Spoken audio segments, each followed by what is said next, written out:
شومين مسكنا صلوا بلادنا شومين مسكنا صلوا بلادنا سلام تخاتتلت مستريتو كمن يأخم دحنا دحوم أنا سلامي እግዚአብሔር ይመስገን ከምዛ أنا سلام زلخو سلام كتلولي ናይ ኩሉ ግዜ ተስፋይን ትምኒተዩ ኩራት ተኸታተልተይ ባርከስ ለማ አንተኻ ብهم ትልሙት በሓንቲ መሃሪትን መሳጢትን ታሪክ ዝበልኩዋ ተመልሰኩም ኣለኹ ናብታ ታሪክ ከብለኩም እየ ሓበርና ንስምዕ እያ መሳጢት ዛንታ ኣዴታትና እያ ትብል ባርከስ ኣዴታትና ከምዚ ኢለን ጅምራ ሓንቲ ወላዲት እየን ኣነ ኣደ ሰለስተ ቆልዑት እየ እግዚአብሔር ይመስገን ሰለስቲኦም ደቀይ ሓዳር መስሊቶም ሓዳሮም ፈልዮም ኣብ ገዝኦም እዮም ዝነብሩ ኣነ እውን ከምዚ ሎሚ እርጋን ከይሓዘኒ ገዛ ነፍሰይ ከኣሊ ኣብ ገዛ እየ ዝነብር ነይረ ሕጂ ግና እርጋን እንዳደኸመኒ ሕማም እውን ተወሲኽዎ በይነይ ክነብር ስለዚ ዘይከኣል ካብ ሰለስቲኦም ደቀይ ምስ ሓዲኦም ክነብር ኣለኒ ኢለ ስለዚ ሓሰብኩ ሰለስቲኦም ደቀይ ፀዊዐ ናብ ገዛ ከም ዝመፁ ገበርኩ ሓሳበይ ድማ ነገርኩዎም ንሶም ድማ ምሳይ ኩኒ እንዳበሉ ኩላቶም ምዝራብ ጀመሩ ንዲኦም ካብ ዘለዎም ፍቅርን ናይ ምእላይ ግዴታኦም ብምፍላጥ ይመስለኒ ኣነ ግና ስለ ደቀይ ዘይኮንኩ ስለ ናይ ኣንስቲ ደቀይ ፍቃድ ክፈልጥ ስለ ዝደለኹ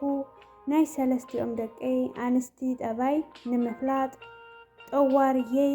ክፈልየ ንክፈልጥ ኣብ ገዝኦም ብምሕዳር ሓደ ቅልል ዝበለ ፈተና ኣዳለኹ መጀመርያ ናብቲ ናይ ዓብዪ ወደይ ገዛ ብምኻድ ክፃወት ውዒለ ምሸት ናብ መደቀስየይ ከኣቱ ከለኹ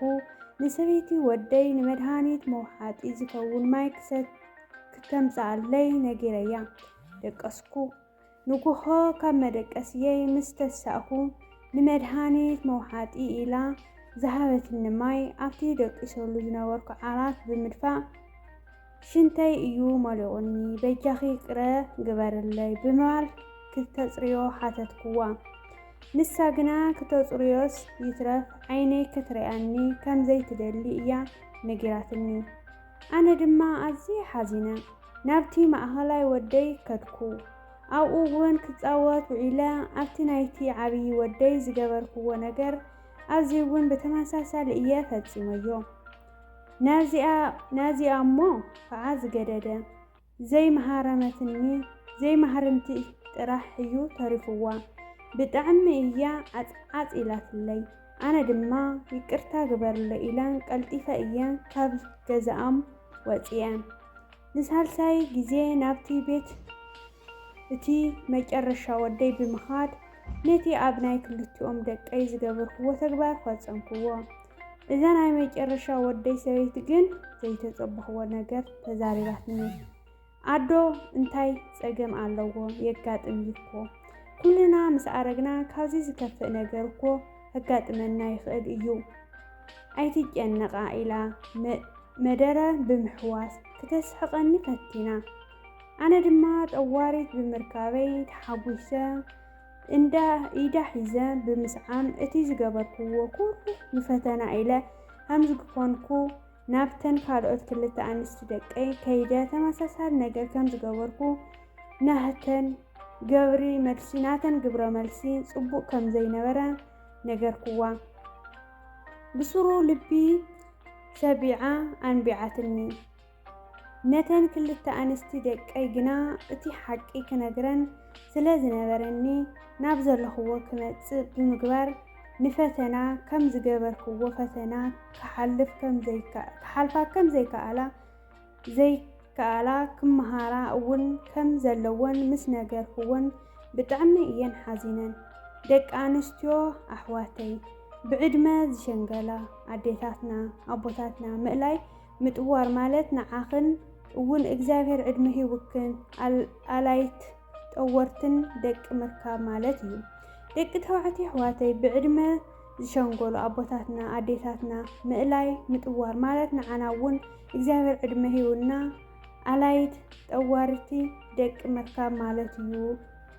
ይብለኩ ናይሎም ማዓንቲ ዛንታዬ ናይሎም ማዓንቲ ቅርታ ታሪከይ እዚኣት መስል ነራ ኩራት ተኸታተልተይ ኣነ ካዚኣ ብዙሕ ተማሂረ ለወደፊት ሓዳር ንገብር ኣሕዋተይ እውን በያና ናይ ኣስኡና ሓማት ማለት እዩ ሓማትካ ማለት እዩ ከመዴና ተንርእ ደስ ይለኒ ምክንያቱ ከምዚታት ክገጥመና ለስለ ልኽእል ከምኡታት ክሳዕ ልገጥመና ከዓለ ይኮንና ቅንዕና ለርእስኻ እዩ ሓደ ኣካል ተኮይንካሲ ኣዴታትና ማለት እየን ኩለን ማለት እዩ ስለዚ